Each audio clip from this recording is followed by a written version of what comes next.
I'll tell you what today's topic is going to be, because as usual people ask me, and somebody asked me just a couple of minutes before I came in here, to talk about self-hate.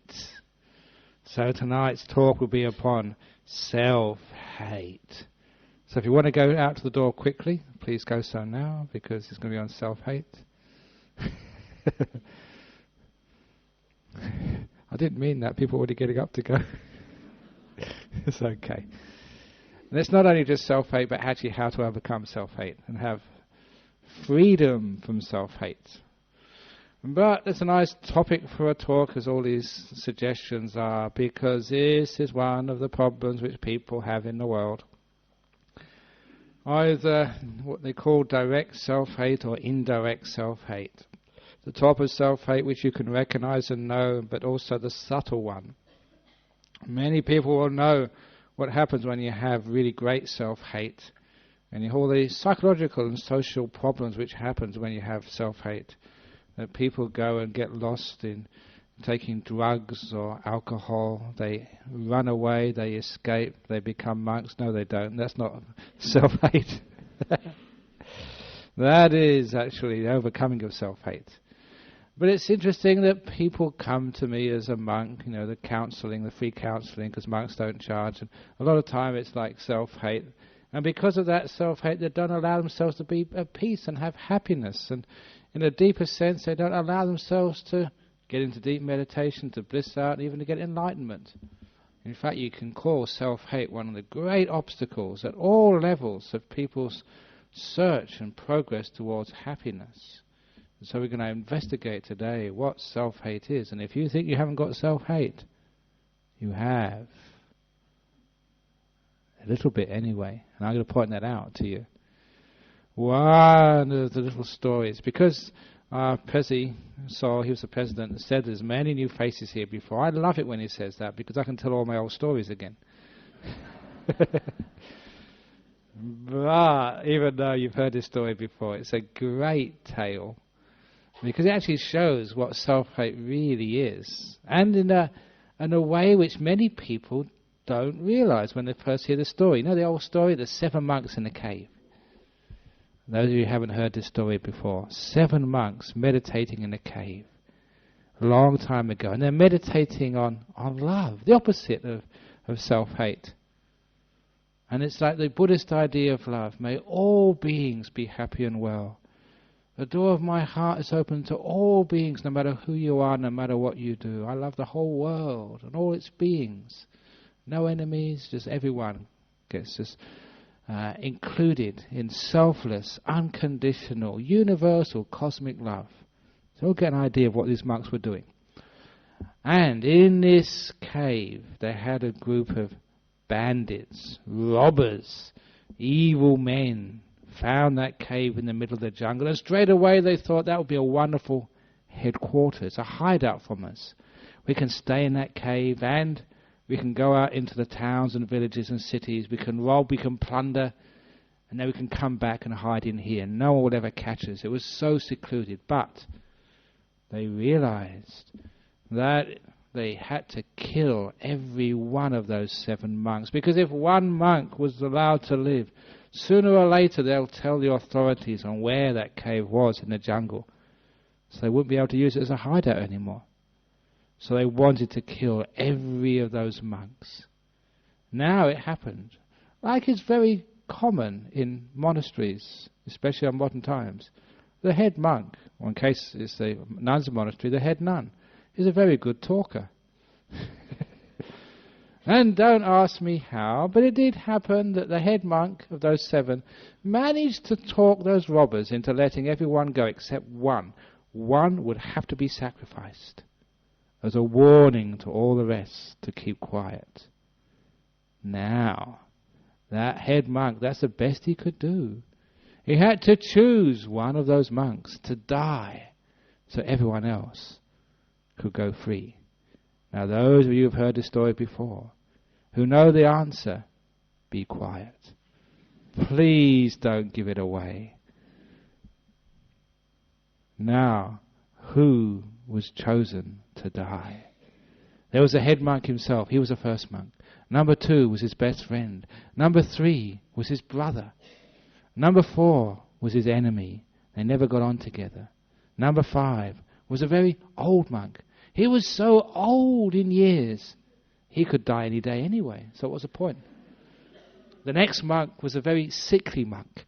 He was always going to the doctor. He was always getting checkups for this and checkups for that, because he was so sickly that he was about to die too. And the last of the monks, in this group of 7 monks, and there's always one of these monks in every monastery, he was the useless monk.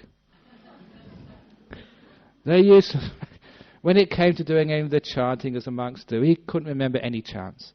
When it came to meditation, he was the one who would snore. When it came to taking his food, he'd sort of dribble, he'd be fat and all sorts of stuff. He was a useless monk. Now, I'll go through those groups of monks again, because I'm going to ask you, who was chosen to die? 7 monks, the head monk, his best friend, his brother, his enemy. Never liked him anyway. The next monk was a very old monk who could die any time. So, why not now? Sick monk also could die as well. Do you think they would put him out of his misery? What about the useless monk? Can put him out of everyone else's misery. Which monk did he choose to die?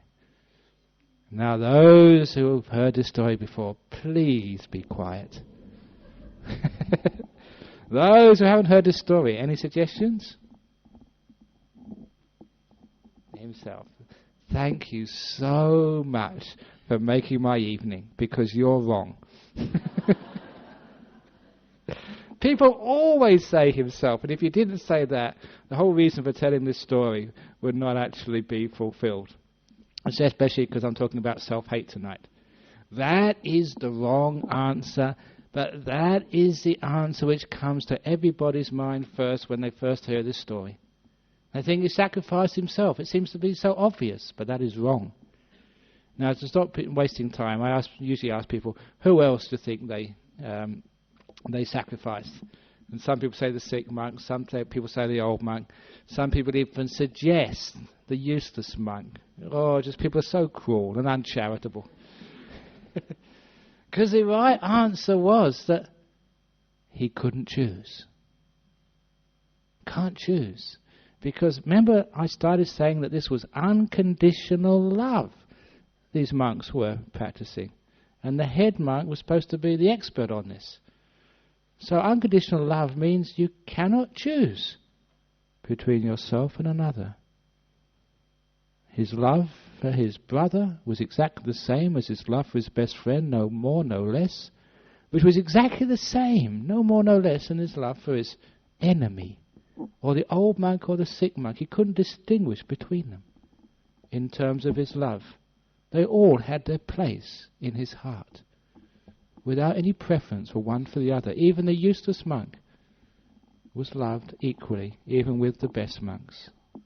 And most of all, his love for himself was no more and no less than his love for all other beings. And that's a powerful little story there, because why is it that we say he sacrificed himself?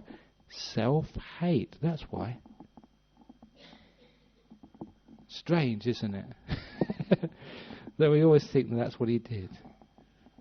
And when you look at it, even in, I mention this also because in Christianity as well, exactly the same. Jesus said to love your neighbour as yourself. Not more, not less, as. Which means to love yourself as your neighbour. No more, no less. So why is it that as human beings that we will be prepared to give our life first? And the reason is because we don't treat ourselves the way we treat others. We can love another person. We find it hard to love ourselves. Sometimes it's our society does this. The society of martyrs. Martyring yourself because you will take the punishment, thinking that way other people can be happy. And when everyone takes that martyrdom, no one is happy. We're always giving up our happiness for someone else. And when everyone else does it, no one is happy in this world. We're all sacrificing for something else, for somebody else. Now, here, we're looking that there's something very deep in there. It is called self-hate. We don't want ourselves to be treated like other people. You can forgive others. You can let go of other people's fault. You can understand them, when they make a mistake. But can you understand yourself when you make a mistake? Can you also be forgiving to yourself when you make a mistake? Here comes today's joke. I always like to to split the sort of the serious stuff with a little bit of a joke, just so, varieties of, was it sweet and sour? That's my talks.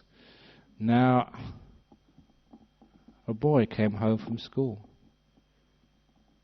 and he told his father, he said, "Father, I had a great day at school today. The teacher asked a question, and I was the only child in the whole class who knew the answer."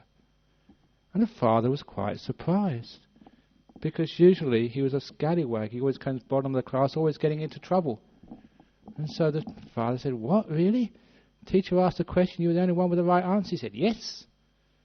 And because, your parents, you should encourage your children. So the parent took $10 out of his wallet. "Here you are, son. Well done." And of course the child smiled and took the $10. And as he was heading for the door, the father said, "Well, what was the question anyway?" "Oh, the question was, who broke the school window?" I was the only one who knew the right answer.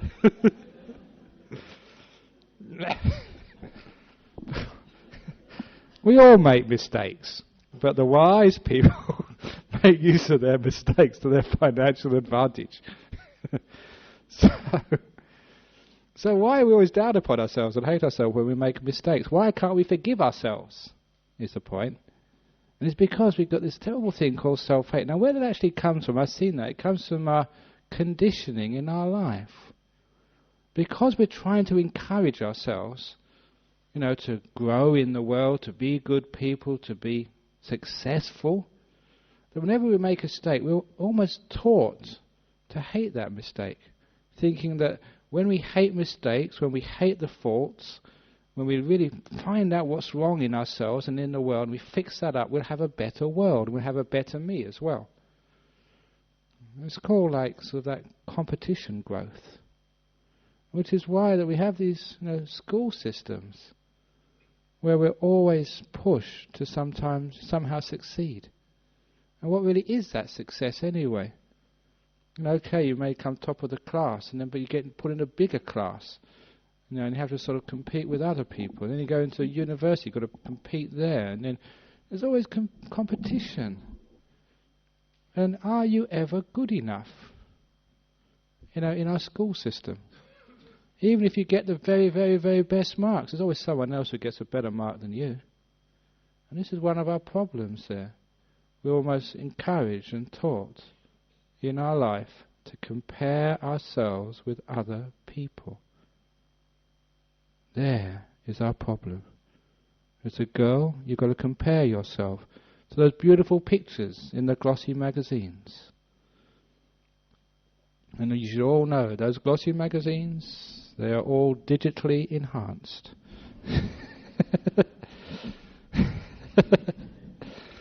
I'm sure that one of these days someone's going to get a photo of me and digitally enhance it and put hair on it and goodness knows what else. But it's not true. We're comparing ourselves to something which does not exist. It's the same with you're a boy and you want to sort of compare yourself to being cool or whatever. You're comparing yourself to something which isn't true, which isn't real. And when we don't live up to that fantasy, that's when we get self-hate. And it's unfortunate that some of our parents, they want the best will in the world, they want to encourage you, they want to make you do well in the world, but when they sort of push you so hard, it gets into this, I can never be good enough. I can never actually live up to the people who loves me. The people who love me, I can never live up to them. And then after a while, these little seeds of self-hate get implanted in us more and more and more and more. If that gets really, really gross and great, then we have to run away from ourselves into drink, alcohol, all sorts of abuse, and also a lot of psychological self-abuse as well, all coming from this self-hate business. And it's fascinating just how people can't accept themselves as they are. I remember one of the stories, a very lovely little story. In here, when we first came here, there was a lady who, she was dying of, I think, a cancer or something. And I was just counselling her, being a friend at the very end. And one day, it was actually in our little office over here, I asked her, okay, you've only got a few weeks to live.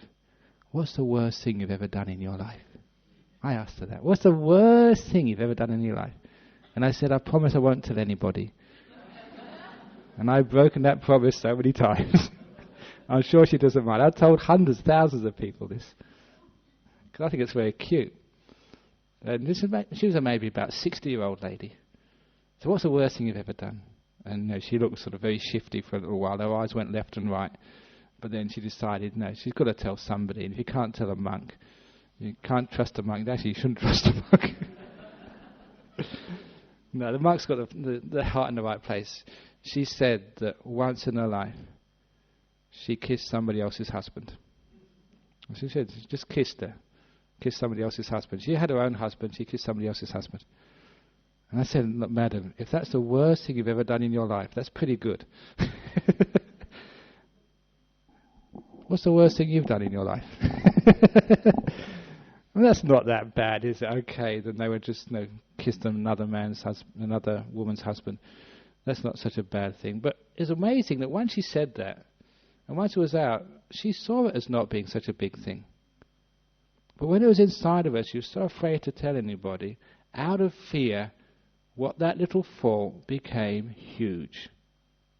And it was marvellous release for her to tell someone else and realise, oh, it's not such a bad fault. She wasn't perfect, sure, but it's not that bad. It's only a small thing. You didn't sleep with him, you didn't sort of have an adulterous affair or anything, you just kissed him once, that's all. No big deal. So, when we actually look at it that way, she felt so much better, because that was something which was causing her self-hate. She never felt good about herself, she felt guilty. I don't know, that may have been one of the causes of the cancer, I'm not sure. Quite likely, because this is what happens when we have self-hate, that just our whole body system, our mind system, starts to go wrong. You don't say it's a good thing to do, to go around kissing other people's husbands, but we make mistakes in life, we do things wrong, but what we say with love, with lack of self-hate, is we accept those mistakes, we forgive those mistakes, we learn from those mistakes. So I said before, the old AFL code: accept, forgive, learn. We accept it, we acknowledge, okay, I did that, we forgive it. And the forgiving means we don't have self-hate, we don't want to punish ourselves. Unfortunately, again, our society, when we make a mistake, we ask for punishment. Strange thing in the life, we can't forgive ourselves. We think, it's almost brainwashed into us, if you make a mistake, you have to be punished. If no one else punishes you, you want to punish yourself. Because it's called guilt. What guilt means is, when you're found guilty, a judge has to somehow wrap this gavel on the wooden bench and then pronounce your sentence, your punishment. And we make this guilt and punishment go together so much that when we have self-hate, we've made a mistake, we want to punish ourselves. And that self-hate is our punishment. If no one else will punish us, we want to punish ourselves. Just like that lady, she kissed another man's husband and she sought for some sort of punishment. Instead of just absolution, forgiveness, relief. Just acknowledge it, forgive it, and learn from it. So you don't do it again. Find out why you did that, what the purpose was. And just how it was a silly thing to do. And then let it go. It's gone, finished. Otherwise, we get into this like self-hate business. So we've got comparison with others, trying to be the best or trying to at least be somebody. And we've got sort of making mistakes. So those are all the causes for like self-hate. And you see what this happens with a person. when it happens, it's just meaning we can never be at peace with ourselves. Because we've built up this idea of this being inside of us who's not good enough, who makes mistakes, who needs punishment. And that's one of the reasons why we can never come to know ourselves truly. We're always running away from someone we're afraid of. Someone we think does not match up. Someone who thinks, deserves some punishment. We are on the run from, some idea of a law. Now, after we stop all this self-hate business with loving kindness, when we can actually see what it really is, we see just how stupid it is. No one wants you to be unhappy, so why do you cause unhappiness for yourself? All this competition business which we have, trying to be the best. Isn't it wonderful to be in a society where everybody is valued, everybody has their place? I was taught that by our monks in Thailand, especially people like Ajahn Chah, who would always compare human beings to trees in a forest.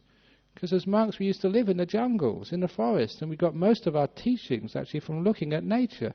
And you look at nature, and every animal, every being, insect, tree, bush in that jungle was necessary.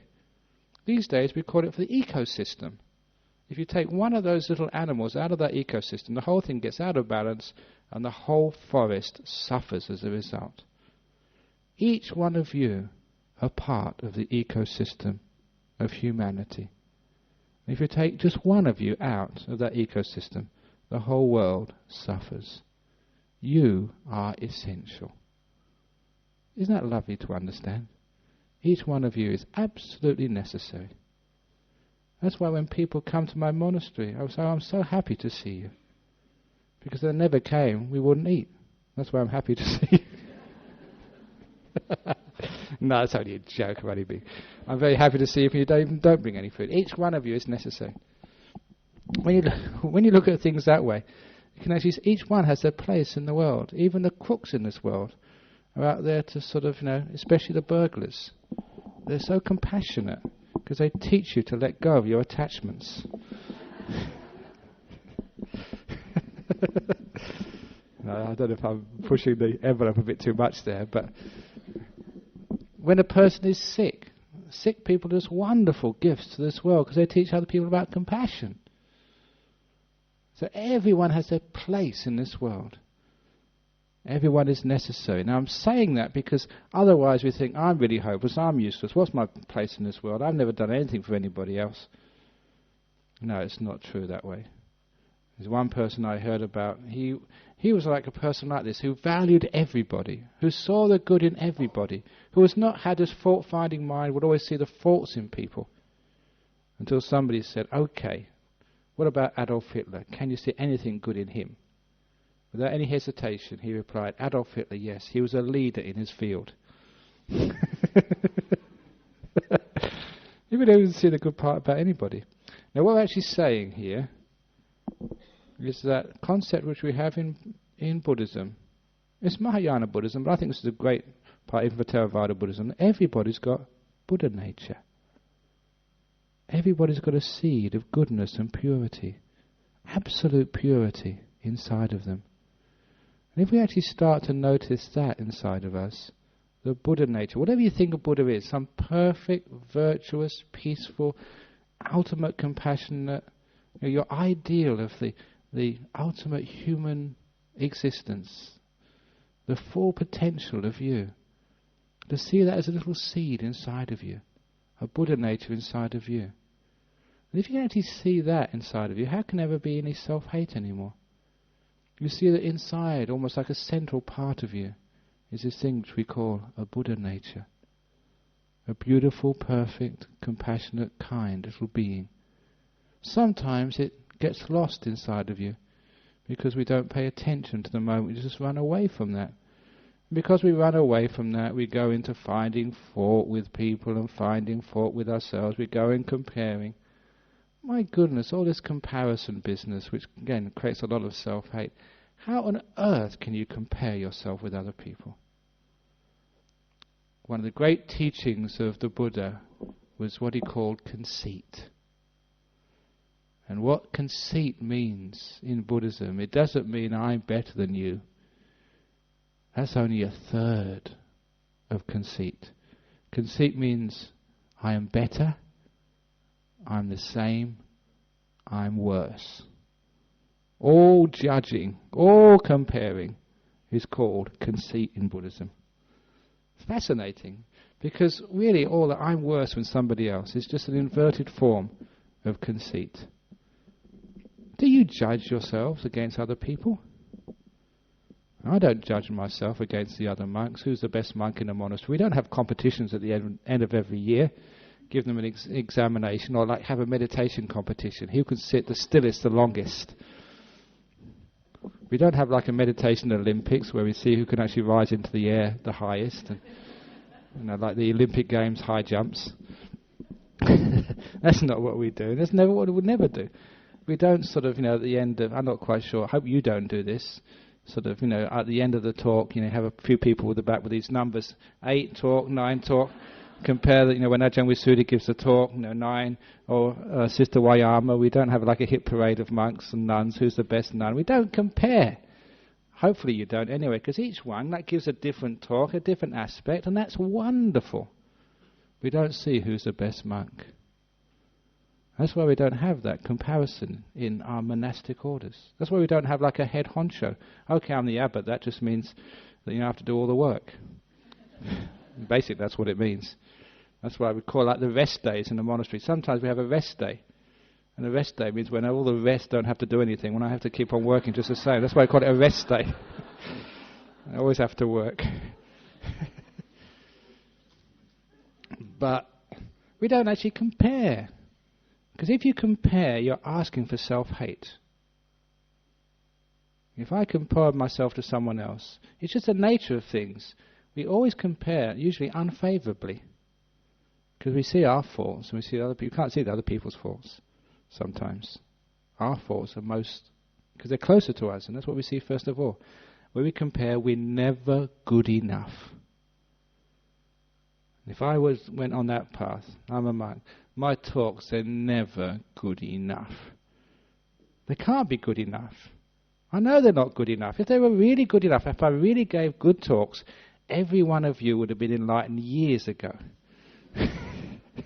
How long have you been coming here? Honestly, I must be a terrible teacher. So if I think like that, I get, oh, self-hate, I'm really hopeless, I'm really terrible. But of course we don't really think like that at all. So there's no judging. It's an important part of learning about letting go. We don't compare ourselves or judge with other people. How on earth can we judge? How can I judge even a monk sitting next to me? I can't compare myself with him. Because just completely different characters, different backgrounds, come from different places. How can you compare like an orange and an apple? They're just different fruits. And each one of you, a different tree in the forest. And all those different trees, the big ones, the small ones, the ones leaning to the left, leaning to the right, even the dead trees. When I first went to those forests, you wanted to cut down the dead trees to make the forest, get rid of all the dead wood. Until somebody told me, those dead trees in the forest are very important. That's where the birds nest. They're very important for a place where because they have the hollows in the trees. Usually the white ants eat out the scent of the jarrah trees, and that gives a nice little nest for the birds. It's just a very, very well balanced ecosystem. So everything is necessary in a forest. Even the dead trees, even the little white ants, everything has its place. How can you judge one tree from another, even a dead tree from a live tree? How can you judge, the beautiful kookaburras or the crows? They're both necessary there. So we tend not to judge. When we don't judge, we don't compare, and everybody's got their place. When everyone's got their place, where can there be self-hate? Instead, there's this love. The love means everyone has their place. The door of my heart's open to you. Thank you for being here.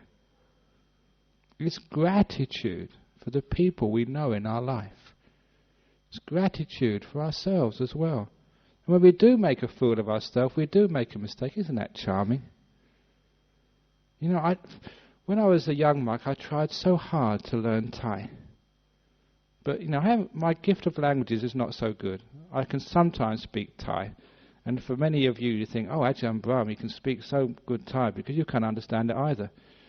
I remember giving a talk in Thai, a few years ago, and some Thai people came and said, oh, is he talking in Pali? I said, no, it's not Pali, I was talking in Thai.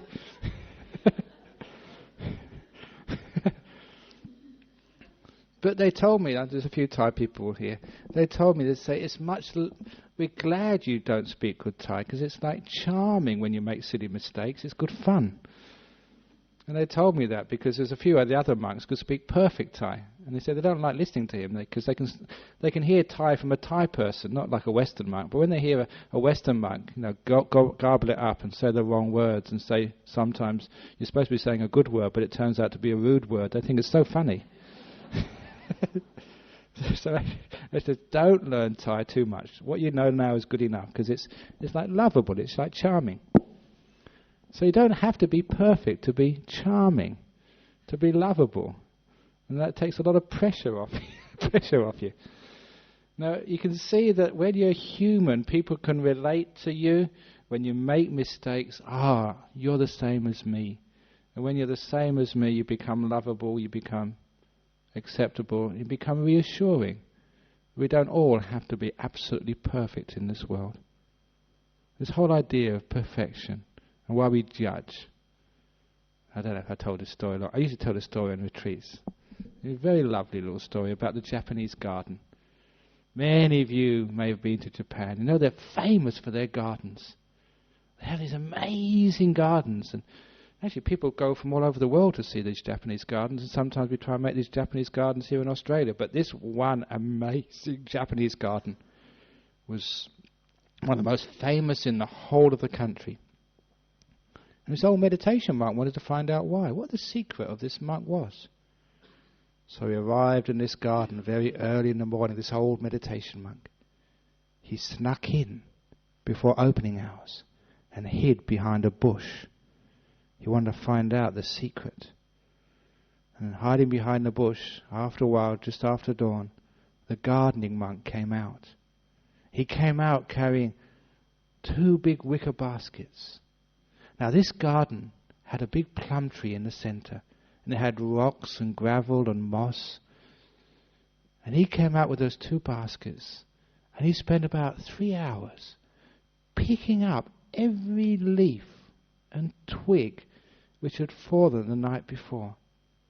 He wouldn't just sort of gather them up and throw them in the baskets. He would look at it first of all. He'd examine it.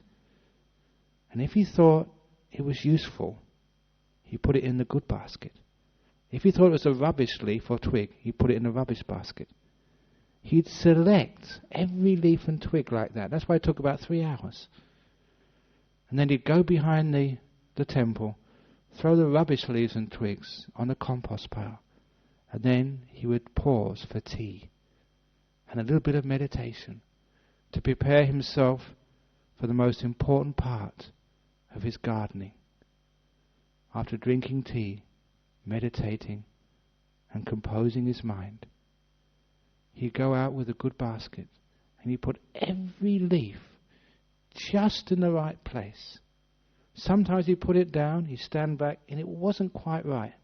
He'd just turn it just a few degrees, and then he'd smile. That was right. And it took another 3 hours to place every leaf and twig just in the right position. He was one of these artists.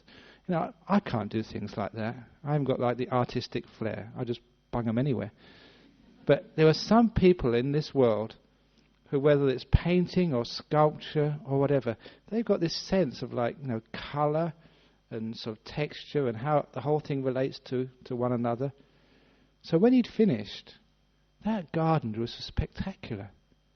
Now, all the leaves, the way the colours and the shapes interplayed with themselves, it was a work of art.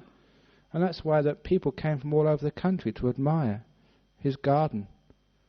And when he'd finished, after this 6 or 7 hours of just hard work, that's when the old meditation monk came out from the bush. And he came out to that monk and said, I've come to congratulate you. I've been watching all this time. I'm just watching you from the early morning, just your attention to detail, your patience, Your hard work is exemplary. I've never seen anything like this, said the old monk. Your garden's almost perfect. At that word, almost. Almost perfect. All the colour drained from the monk's face. He went white. His back went up. What do you mean? He stuttered. Almost perfect. And then he went down on the floor as you do in Buddhism. You bow to the old monk and said, "Oh Master, you've been sent by the Buddha himself out of compassion to teach me how to make my garden even more perfect. Oh, please, out of compassion, tell me your secret. How can I make my garden more perfect?" And the old monk looked at him and said, "Do you really want to know?" "Oh, yes, please, don't withhold your wisdom from me. Share it, oh compassionate, oh great one," he said. I'm making this up as I go along, as I usually do. I really spoil the atmosphere, don't I? Never mind. So the young monk begged the old master to teach him how to make his garden really perfect. You know what he did? He went to the center of the garden and he put his old but strong arms around that plum tree and he shook the hell out of it. Twigs and leaves went all over the place. The young monk was horrified. His morning's work was ruined. Rubbish old twigs and dirty old leaves went all over his beautiful garden. And when he was about to kill that old monk, the old monk just looked at him and said, "Now that's perfect." And that's the moral of that story. You can't make it perfect by putting every leaf here and twig there, but isn't that what you do to yourself? Try and make yourself just perfect. When you go out at night, every hair has to be in the right place. I don't have that trouble. Every little pimple has to be put this cream on so it doesn't sort of come out. Every little crease has to be Botoxed out. Be yourself, be natural. Because that's what a beautiful garden is. It's not like a plastic perfect garden. In the most beautiful parts of nature, nature is all over the place. The leaves and twigs are where the water is supposed to run. The rocks are all sort of worn this way and that way. Water never goes in a straight line. It goes left and right over the rocks, underneath, it eddies around. That's beautiful. Just the chaos of nature. That's what makes nature beautiful. The chaos of human beings. Some good, not that good. Some perfect. Not really perfect, but just close. That's the beauty of human beings. So why compare ourselves? Everyone has got their place. And that's what loving kindness means. Saying the door of my heart's open to you. Leaf and twigs, no matter how you fall in that garden. And then you're actually seeing the perfection.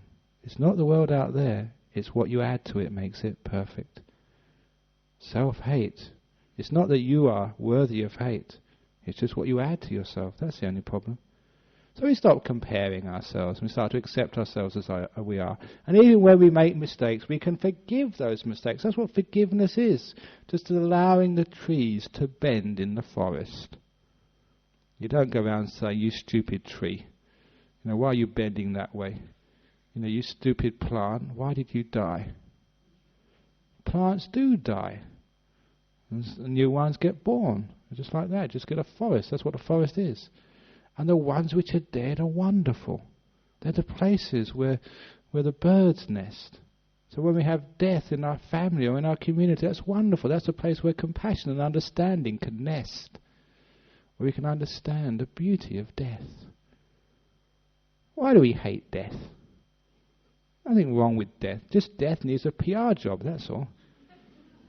A public relations job. All right, I'm just reading this little book I've just been written. I got this new idea. I've told this before, but it's a great little story. New idea of like the crematoriums in Perth. You've all been to a crematorium in Perth? You know that the old ones, the one at Karrakatta, you press the button and the coffin goes down. I've done so many funerals, and the problem is that when you press that button, I really get everybody nice and peaceful, talk, nice things, even actually tell jokes sometimes at funerals. But when I press that button, and it goes down. If people are going to cry, that's when the waterworks start. When you press that button. And it took me a while to understand why. It's because, like, even though it's supposed to replicate like a burial in a crematorium, because you go down. What does that mean in our culture? Going down. Where do we go down to? You've got it, hell. Isn't it a terrible sort of symbol there? You're going down. So many years ago, I had this idea. You've got it. You press the button and you go up. And imagine that happening. You go up and you get all these like clouds of like dry ice. And you get all this heavenly music, something really inspiring and uplifting. And you go up through, like, once the ice is there, through some trap door in the ceiling. They can take it to wherever they're going to burn it after. So imagine that, like heavenly music, and going up, and there's your Uncle George going up. That's wonderful. So that was my suggestion for funerals. But then somebody said that Ajahn Brahm, that would take away from the integrity of funerals, because there are some people they know would never go up there. So not being one to be sort of dissuaded, I refined the concept. This is what we do with like inventions. You've got to take the original concept, refine it, and have 3 buttons. 1 for going up, 1 for going down, and 1 for going sideways. And to make the funerals really interesting, we could take a vote on which button to press. Now imagine first of all, people would really want to go to the funerals. First of all, to find out which, and also have their vote. So you could actually take a vote whether you should press the down button or the sideways or the up button. They're just having a bit of fun with death, that's all. We want to have fun with death. So the point is that that's why we got such self-hate and such life-hate. We hate that part of life called death. We don't understand what this self really is that we're hating. Because we hate the self, we run away from it all our lives. We never face up to it. Who we are. Always running away. What are you running away from? And sometimes people say as monks we're running away, but my goodness, we're the ones who stay still and don't run at all. When you were meditating earlier on, why couldn't you stay still? Because you were running away from you. That's who you're running away from. Why do people go and get drunk, go and watch movies, go and just take drugs? They're running away from themselves because they're not quite sure who they are, and they're a bit scared of who they are, especially when they've been told off so many times in their life, as if we actually think that we're not really perfect, we're not good enough, that we've got faults, we feel guilty, we don't want to face ourselves. It's fascinating when we meditate. It is the self-hate which stops us going deep in meditation. If we had like self-love, we allow ourselves to be. We wouldn't even actually put any demands on our meditation. Doesn't matter if you want to fall asleep, that's all right. What is wrong with falling asleep in meditation? It's not against the precepts. Don't do anything wrong. But we won't allow ourselves to do that, will we? Sometimes we're so uptight about what other people might think of us. If you snore when Ajahn Brahm's giving the talk. Sometimes that's why even people get really bored and they like to leave, go through the door. They can't stand the talk, but they won't go because they're afraid what other people think of you. How much of our life do we torture ourselves because we worry what other people think of us? You know that old story? When you're in your 20s, well, even before then, in your teens, you're really concerned what other people think of you. That's where you have to dress up as girls, where you have to get some nice patter as blokes. When you're in your teens, early 20s, you're very concerned what other people think of you. When you get to about 40, you get self-confidence. You can't give a damn what other people think of you. And in your 40s, you don't care what other people think of you. And when you're finally 60, you finally realize that people weren't thinking about you anyway. Which is true, they're thinking about themselves most of the time. So why what other people think of you. Remember, that's a very good saying. When you're in your teens, you worry what other people think of you. In your 40s, you can't give a damn what other people think of you. In your 60s, you realise they weren't thinking about you anyway. It's a good one to remember. But now what we're doing here is that self-hate. They're not thinking about you. So why are you hating yourself? You're hating yourself because you think other people hate you. You're comparing yourself. You think you're not good enough. You are good enough. You've got Buddha nature inside. You're an important human being. You've all got your place in this cosmos, just like in the forest. You can accept yourself, be at peace with yourself. And if you're at peace with yourself and accept yourself, you let go. You're not trying to live up to something. You're not trying to get the top marks in your meditation. You're not trying to be the super monk. My goodness, I've seen monks try that. Try to be the super monk. Try to be the super nun. Try and be the super president.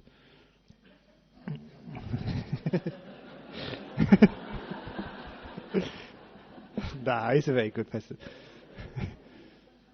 And what's that called? That's called stress. Are you trying to be the super wife? The super mum? The super husband? If you try that, you will not live up to your potential. You're trying too hard. It's called stress. You get pain. You get sick. You die. Self-hate kills you. Instead of having self-hate, have self-love. It's the opposite. The door of my heart's open to me. Treat yourself just as you would treat other people. No more, no less. So you're kind to others, be kind to yourself. When you're kind to yourself, even if you're meditating, you fall asleep, that's okay. It's allowable. Because you know why you fall asleep? You know what the cause of falling asleep is? Because you're tired. Obvious, isn't it? You know, when I was a young monk, first year as a monk, I used to get very tired. I had no energy. And I wondered what was going on. And I asked one of these monks, he said, because you're not eating enough, that's why. Eat some more rice. An obvious solution, but I thought, I'm a monk, I'm not supposed to eat very much. And because I had self-hate, I thought, I've got to be a tough monk. I've got to be just number one monk in the monastery. And so you'd be up there sort of, looking at everybody else's bowl and making sure you finish first. And I find out the only way you can finish first is to eat faster. But just because you eat faster doesn't mean, because you finish first, doesn't mean you eat less. So there's lots of little things which we have, and you can actually see that happening in your life, competing. Even in a monastery, people compete to be the best, and they just create problems for themselves. In life, you compete to be the best, and that's a problem. I think it would be wonderful in schools if we had less competition and more cooperation. Instead of always thinking you've got to get the top marks to be loved in the world. You've always got to be the most successful in your business. You've got to be a millionaire before you've made it in the world. My goodness, if money and possessions counted, I would be a complete and utter failure. All my life, what have I got to show for it? Just a dirty old robe, beat up old bowl, my possessions in life I've accumulated. But of course, that's not what you actually accumulate in life. Happiness is much more important. Contentment, peace. So if you want to get anything in life, isn't that more important for you? So when we have self-hate, comparison and guilt, we can see what's going on there. And when you meditate, this is where you really test out how much you love yourself. To allow yourself to fall asleep. If the mind wants to go off somewhere, allow it to go off.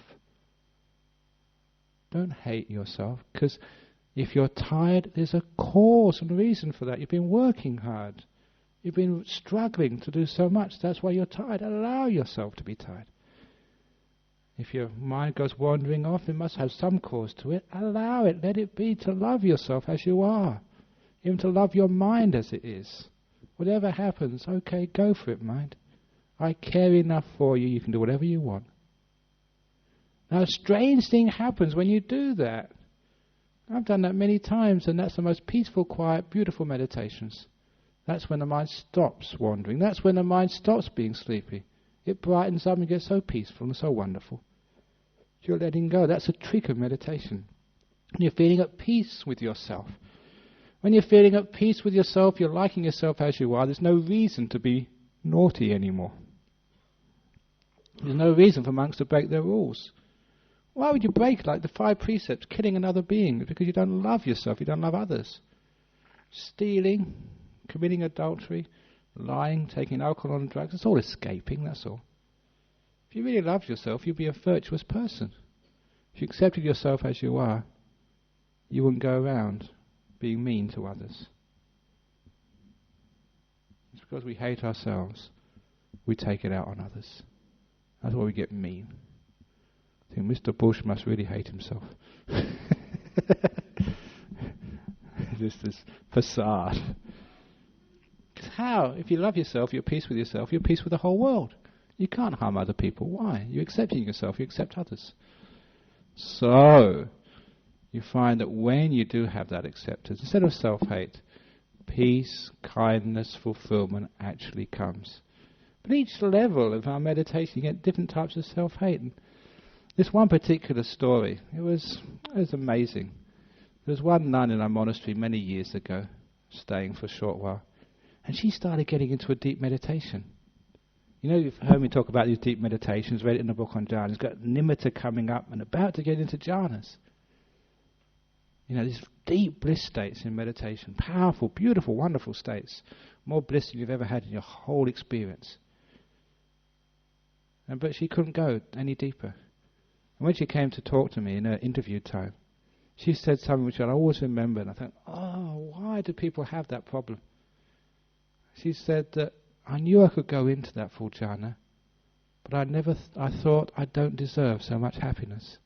That's why I couldn't go in. It's a fascinating problem there.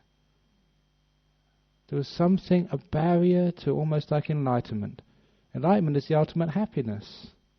Now, huge amounts of happiness, more than you can ever think you can exist in the world. That's what enlightenment is. And she thought, I don't deserve so much happiness. That's self-hate. It's conditioned into us. We need to actually overcome that. You deserve to be happy. You've got Buddha nature inside of you.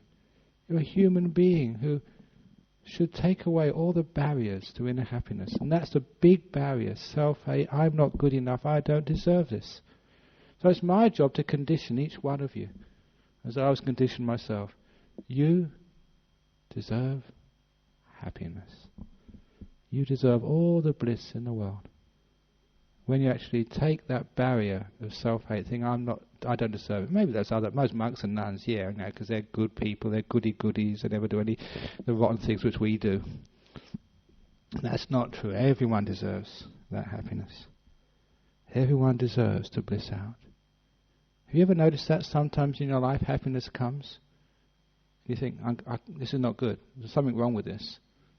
I don't deserve this. Something must be terrible.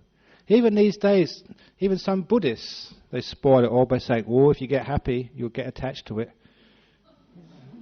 Oh, if you really bliss out, be careful, you never get to enlightenment that way. Just spoiling it all.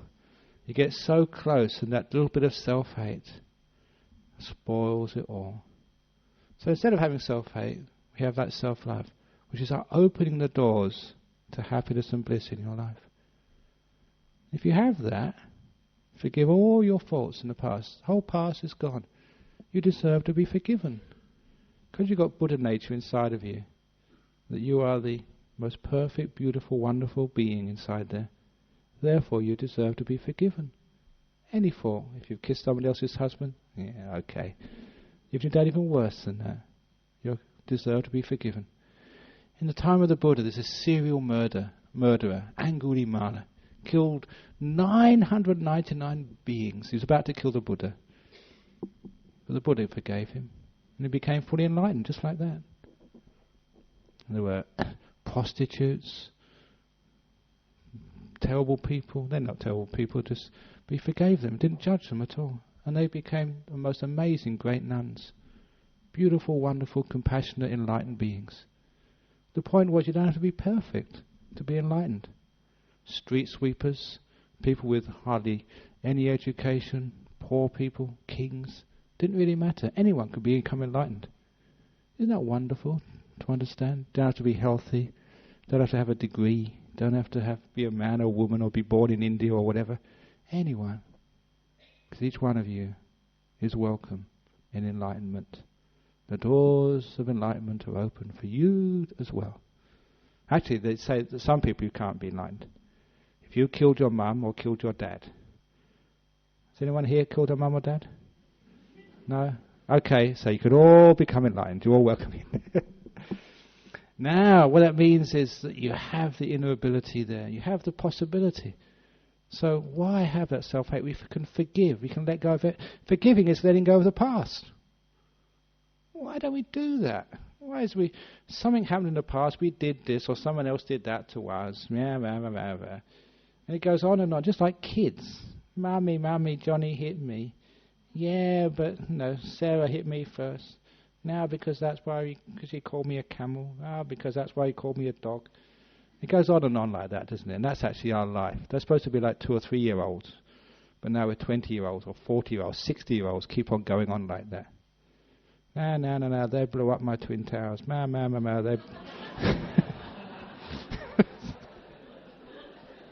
I'm going to get in trouble. I'm going to get in trouble one day.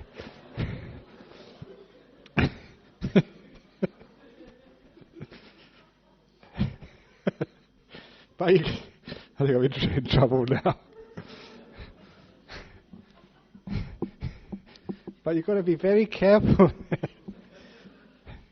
about just the way that we hate other people and when we hate ourselves. Let go of the past, for goodness sake, to free yourself for the present moment. When you free yourself for the present moment, you're free to laugh, you're free to be happy, your self-hatred is gone. You can meditate, you can let go of the past completely. What you've got to think about if you let go of the past and forgive the past? What you've got to fear for the future? When you can say to yourself, the door of my heart is open to me all the time. When you know that the garden is perfect, as it is. You're perfect as you are. Stop trying to make yourself something different. How many times we want to make ourselves something different? You're sick and you want to make yourself well. Allow yourself to be sick. Sickness, the door of my heart's open to me. Usually you get better then. Oh, I'm old. Old age, the door of my heart's open to me. Oh, you're fat. Fat, the door of my heart's open to you.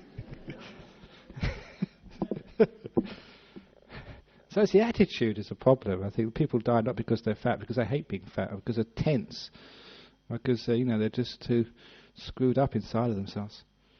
And so that's the reason why I put on weight as a monk, because I don't worry enough. But anyway, so self-hate actually stops you at each of one of these points getting happiness. So if you don't allow yourself to become happy, if you don't allow yourself to enjoy the moment, you don't allow yourself to be as you are, don't allow life to be as it is in this moment. Sometimes we have to work, yeah, sure. But why isn't it we can never stop? We can never stop, allow ourselves to be, allow life to be, enjoy ourselves. Stop being so judgmental, so critical. Yeah, sort of monks are evil. Yeah, gays are evil. Yeah, heterosexuals are evil. Yeah, this is evil, that's evil, everything is evil. It's because we think we're evil, that's why. It's amazing, when you don't judge yourself, you don't judge others. That's what it says actually in the Christian Bible. Judge not, lest ye be judged. If you judge others, it doesn't mean that God is judging you. I worked that one out a long time ago, before I was a Buddhist even. Judge not lest ye be judged meant if you judge others, you judge yourself. Ye be judged by you. So stop judging yourself. Just a last little story. I remember one of the German monks told me this story because they had this booklet from Germany. It hasn't been published in English. It should be, because it had these stories of kids who remember these out-of-body experiences. And this one fascinating tale was this young kid who was some accident or some disease, only about 8 or 9 or something. He died in the hospital, came back to life again afterwards, and he told his story of actually floating out of his body and going along these, on this countryside somewhere, coming to this shed. And in this shed was some sort of angel of death. And just checking out all the people who had just died. And so he went into this shed, and what's your name? He said, you're not supposed to be down here. You're not supposed to be dead. But before we send you back, you can stay here and watch what happens. The next person to come in was a German farmer. He just died. And this little boy recounted this. And the man sort of looked in the book, what's your name? Oh yeah, we got you down here. And he said, have you ever killed anybody? Killed anything? He said, oh, maybe only one or two little things. And the angel turned around to this boy, see, even when he's dead, he lies. He kills so many sheep and cows, and he only says one or two. And then, as they were talking like this other person just went right past the shed, and went way up into the sky. The little boy said, why aren't you asking him to what he does? And the angel turned around. This is the most beautiful part of this story. He said, see that man going up there to heaven? He never judged anyone in his whole life. Therefore, we're not going to judge him. I always liked that little story. And when this little boy came back to life again, this is how he explained his experience, his out-of-body experience. A person going up to ultimate happiness, we're not going to judge him because he never judged anybody. You judge yourself at death. That person reading the book is you, no one else. You can't lie to yourself. You might try, but you won't be able to. So when we don't judge, then we don't have self-hate. You have self-love. The door of my heart's open to you, no matter who you are. The door of my heart's open to me. We don't have self-hate. What more do you want in life? You have all the riches in the world when you don't hate yourself, because you're at peace. Okay, that's the talk this evening. Hope you liked it. On self-hate and its opposite.